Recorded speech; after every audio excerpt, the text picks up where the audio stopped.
Halo semua, di video kali ini kita akan membongkar keyakinan absurd yang kita percaya waktu kecil.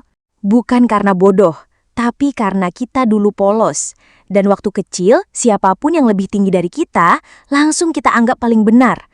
Termasuk waktu mereka bilang, "Jangan duduk di pintu, nanti susah jodoh." Nah loh, yuk kita mulai. Duduk di pintu, bikin susah jodoh. Kita duduk di ambang pintu karena adem, angin masuk, posisi strategis, bisa pantau dua dunia, ruang tamu dan dapur. Tapi langsung diteriakin, "Woi, jangan duduk di situ, nanti susah jodoh." Otak kecil kita langsung mikir, kalau gue pindah duduk, nanti jodoh gue selamat. Kita pun nurut, pindah, duduk di lantai. Tapi jodoh tetap aja nggak datang sampai umur 30 tahun. Itu cuma mitos, biar jalan nggak keganggu. Jodoh itu bukan urusan pintu, tapi urusan usaha, komunikasi, dan paket data. Nelen biji, tumbuh pohon di perut. Lagi makan semangka, nggak sengaja telan biji. Langsung panik. Duh, nanti ada pohon semangka tumbuh di perut. Otak kecil kita membayangkan, ada batang pohon menjalar di perut, keluar lewat mulut, berbuah di kepala. Kita pun seminggu makan pelan-pelan, pisahkan biji satu-satu, kayak ahli botani. Faktanya, biji semangka nggak akan tumbuh di usus. Asam lambung kita sangat kuat, jadi nggak bakalan tumbuh. Kalau mau nanam semangka, tanam di pot, jangan di pencernaan. Tidur siang, biar cepet besar. Ayo tidur siang, biar cepet gede. Jadi kita pikir, tumbuh itu kayak nge-charge HP. Makin lama tidur, makin tinggi badan kita. Kita pun rajin tidur siang. Bangun-bangun, tinggi cuma nambah 1 senti setelah 3 tahun. Faktanya, tidur siang itu penting, tapi bukan satu-satunya penentu tinggi badan. Solusinya, kalsium, olahraga, hormon, dan keturunan. Kalau orang tuamu 150, jangan berharap jadi 190. Bohong, disamber petir. Kamu bohong ya, awas, nanti disamber petir. Kita pun langsung minta ampun tiap lihat awan gelap. Ada kilat dikit, langsung nyari sajadah. Padahal cuma bohong kecil, bilang udah mandi, padahal cuma cuci muka. Faktanya, petir menyambar benda tinggi dan konduktor, bukan mulut yang bohong. Bohong tetap gak baik, tapi yang nyambar biasanya bukan petir, tapi konsekuensi.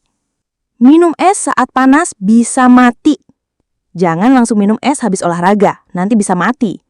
Loh, mati? Gara-gara es?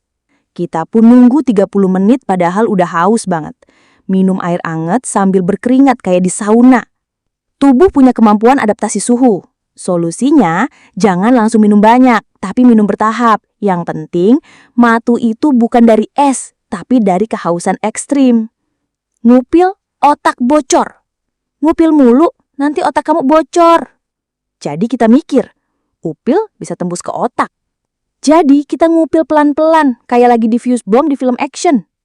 Faktanya, rongga hidung kita nggak langsung tembus ke otak. Jadi kalau kamu hobi ngupil, nggak apa-apa kok, boleh-boleh aja. Tapi jangan pas presentasi. Kentut di kamar, pingsan sendiri. Kentut di kamar, nanti kamu pingsan sendiri. Kita langsung percaya kalau kentut sama dengan gas beracun. Setiap kentut, langsung buka jendela, semprot parfum, keluar rumah kayak evakuasi bom. Kentut itu gas dari pencernaan. Bau? Iya. Beracun? Bisa jadi. Kalau kamu bawa teman sekampus terus kamu suruh kentut secara bersamaan, mungkin bisa terjadi. Solusinya, kalau mau aman, kentut dulu, baru undang tamu masuk. Gak mandi sore, diikutin hantu. Ayo mandi, kalau enggak nanti diikutin kuntilanak. Hasilnya, jam 5 sore, angin dingin, kita tetap mandi. Sambil was-was bayangin rambut panjang keluar dari shower. Hantu gak suka bau badan, tapi manusia juga sih. Mandi itu bukan karena takut hantu, tapi demi harga diri dan lingkungan sosial. Gigi copot harus dilempar ke atap. Dulu waktu kecil, setiap kali gigi susu copot, kita langsung dikasih instruksi aneh. Lempar ke atas genteng sambil bilang, gigi tikus, tukar gigi baru yang bagus. Dan kita pun nurut, pakai gaya ninja, berdiri di halaman, gigi dilempar ke atas rumah kayak lagi nyantet genteng. Kadang sambil doa, kadang sambil nangis, kadang malah mental balik kena kepala. Kebiasaan lempar gigi ke atas itu ternyata adat lokal yang udah ada ratusan tahun, dan ternyata bukan cuma di Indonesia. Di Jepang, gigi bawah dilempar ke atas, gigi atas dilempar ke bawah, biar tumbuh lurus. Di Turki, gigi dilempar ke tempat yang baik, seperti masjid atau sekolah, biar anaknya jadi pintar. Di Amerika, gigi ditaruh di bawah bantal, nanti diganti uang oleh Tooth Fairy. Artinya, ini tradisi simbolis, bukan sains. Tapi kita, waktu kecil, percaya mentah-mentah. Pikirannya, kalau nggak dilempar, nanti gigi barunya tumbuh jelek.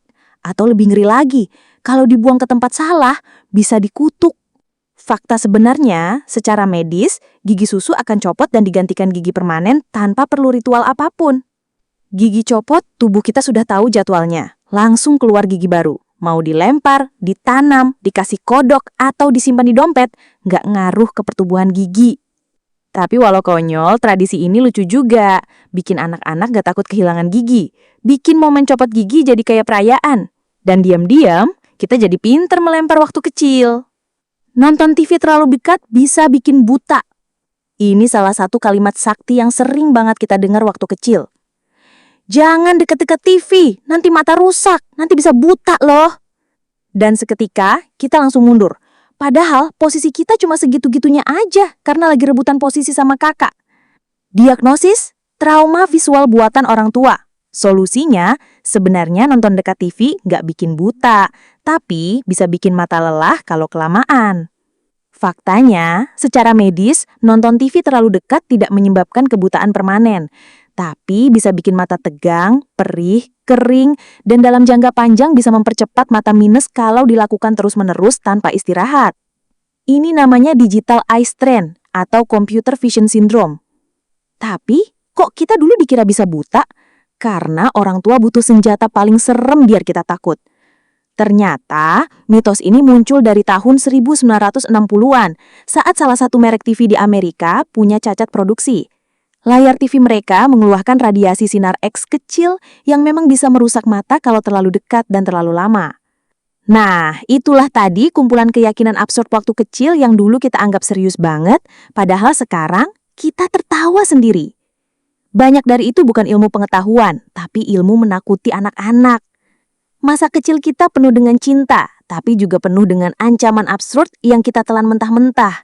Untungnya, sekarang kita udah lulus dari dunia fantasi itu. Terima kasih ya udah menonton video ini. Kalau kamu punya keyakinan aneh lain waktu kecil, tulis di komentar, biar kita diagnosa bareng-bareng. Jangan lupa like, subscribe, dan aktifkan lonceng biar nggak ketinggalan video berikutnya. Masa kecil boleh keliru, yang penting dewasa nggak malu ngaku.